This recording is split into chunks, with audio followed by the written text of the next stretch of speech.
Meet Me at Sunrise, Hideaway Bay Series Book 2, written by Michele Brouder, narrated by Christine Mascott.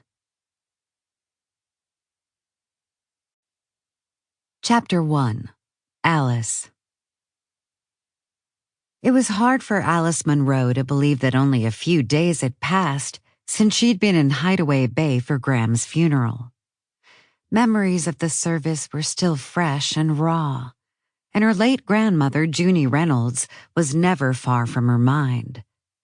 But images of the time spent with her sisters, sitting on the front porch with a glass of wine, or collecting beach glass as they walked along the shore early in the morning, were already beginning to fade. But now, back in Chicago, it was time to get back to work and forget about her hometown. When she walked into the office at 7 in the morning, it felt as if she'd never left. The familiar coil of tension in her neck and shoulders reappeared as soon as she stepped off the elevators and onto the 28th floor of the law offices of Jones, Stedman, and Billings, where she'd been an associate for the last 6 years since she passed the bar exam.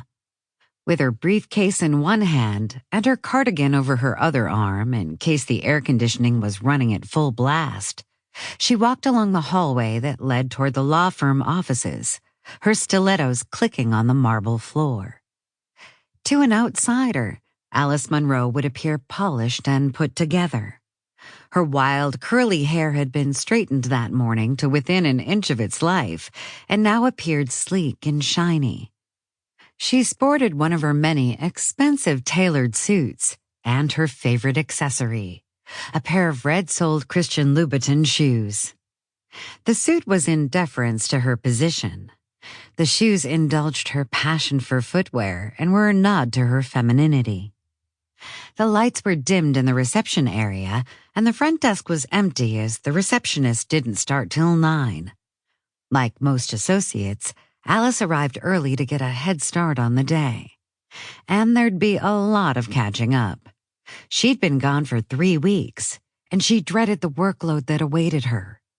Her normally 12 to 14-hour workdays were guaranteed now to be along the lines of 14 to 16 hours until she cleared her backlog. She unlocked her office door, flipped on the lights, and hung her coat on the back of the door. She set down her briefcase, and she pulled out her chair and sat, kicking off her shoes beneath her desk as she picked up her desk phone to listen to her voicemails.